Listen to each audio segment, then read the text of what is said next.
The booze worked.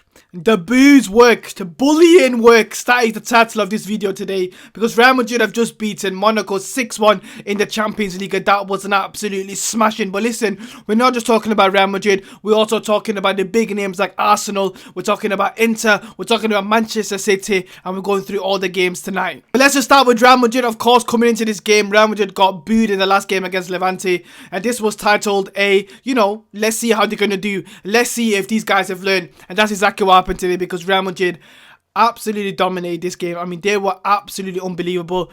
Look, Monaco were absolutely dreadful. We have to say that as well. Monaco made it very easy for Real Madrid. They constantly gave the ball away whenever Real Madrid pressed them high. Every single goal was from transition.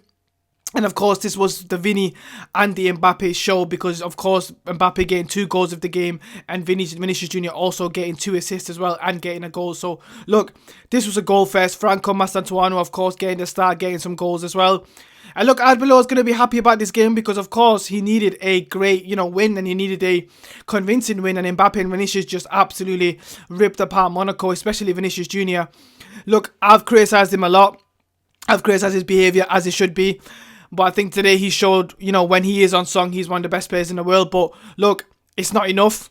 But listen, he did his job today. And some of the stuff that Vini Jr. was doing, I mean, to be honest, in a tactical way, a lot of the time in the transition, he just made the right choice. Whereas sometimes with Vini, when we've seen him in the big games or in, high intense games, when he gets in a transition, he sometimes doesn't, he delays the pass, or he just makes the wrong pass. And in today's game, he made the absolutely correct pass for the second goal of the game for Mbappe.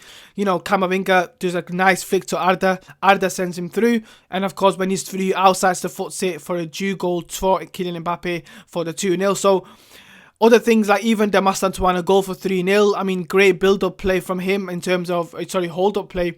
And he lays it off to Franco Mastantuono. And look, he finishes it off really nicely. So that was fantastic from him too. And of course, looking at the 4th goal of the game was an own goal, which was by Vini again. So look, Vinicius Jr. of course getting the 5th goal of the game. Another giveaway by Monaco.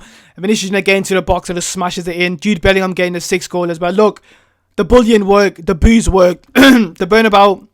We did see a lot of chants from the Bernabeu. We did see a lot of, kind of singing about Jude Bellingham's name. We see Vinicius Jr. getting cheered. And of course, Real Madrid fans didn't boo Real Madrid, gave plays before the game. So, look, it worked. And also, Arbeloa, like I said before, his extra toddling management of Vinicius Jr., his great comments in the media has clearly worked. But look, we can't take too much. Monaco did make it very easy for Real Madrid and gave away every single goal pretty much in transition. So, and they could have scored a few goals themselves. So we still have to keep our our feet on the ground. Let's move on to Arsenal versus Inter. Of course, I did say in the preview that this is the tie of the week. The tie of the of the whole match day 7, and that delivered, because Arsenal got the 3-1 win against Inter at the San Siro. Now, of course, Arsenal coming into this game, I did expect them to bring some changes, because of course, like I said before, Arsenal are struggling in the league. Arsenal have been struggling a lot, to get some form. They've drawn the last 2 games in the league.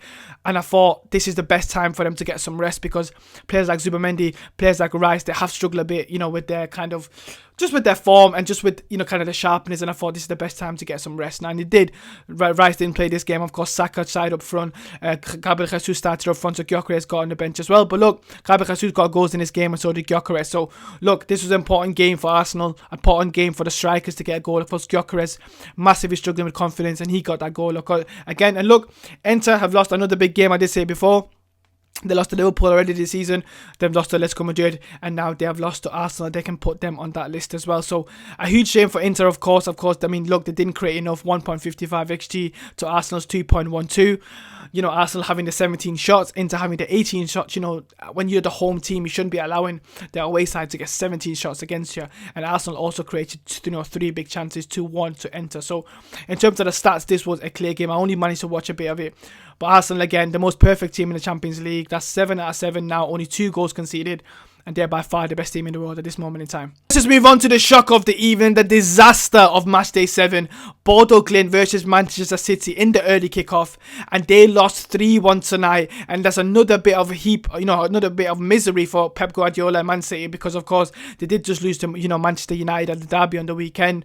And look, I watched this game today, and Man City are just so weak defensively. It's just so easy to transition against Man City, and Rodri just lets players in behind him so very easily. And look, after Rodri's ACL, he has looked absolutely absolutely terribly physically. When I talk about physically, I mean athletically. Look, on the ball, he's been okay, and obviously he's still going to have them qualities, but because of that ACL at his age, look, physically, he looks absolutely shocking, and it was so easy for Berdeglin to get in behind him today on the transition. And look, he got a red card in the second half, 2 yellow cards because he had to foul players because they was getting in behind him so easy. So look, Rodri is struggling. Man City's defense with Rico Lewis in there, and of course Elenia being in there again. Look, of course Guardiola and Diaz being out is understandable. I understand, but look, this defense is so easy to score against. The first goal of the game was an easy header. He was just stood at the far post. Rico Lewis lost his man.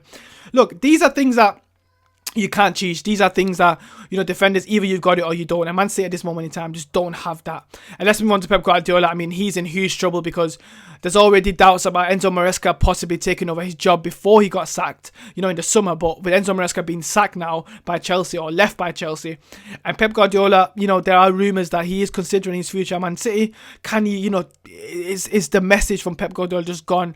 Can he just not get the best out of these players anymore? And look, on the pitch, that's what it seems like. Haaland had a chance in that first half, who 9 times out of 10 he scores that chance, and I thought, yeah, here they come back. Of course, Shirky getting that goal in that second half didn't help with Rodri's red card after that. So look, Man City in huge trouble, Pep Guardiola in huge trouble, and it's going to be interesting to see if he can turn it around. And then, of course, we got Tottenham and against Dortmund. Now, of course, I did say in the preview that Thomas Frank is under huge pressure, and he got the win tonight. Huge goals by Solanke tonight as well. So, look, this was a huge win for Thomas Frank. Of course, there's a big campaign against Thomas Frank on social media. A lot of Tottenham fans want him out. They don't think he's worthy enough to be, Tottenham fan. And I hope that this win kind of eases the pressure off him, because I genuinely think he's a great tactical manager. I just think he needs more time. The massive shock of the evening, Sporting Lisbon beating PSG. Look, like I said in the preview, PSG have not been the greatest team this season, and they've not been the team of last season, and this shows it again. I mean, look at the stats. 1.25 XG only against a Sporting side. They had 75% possession.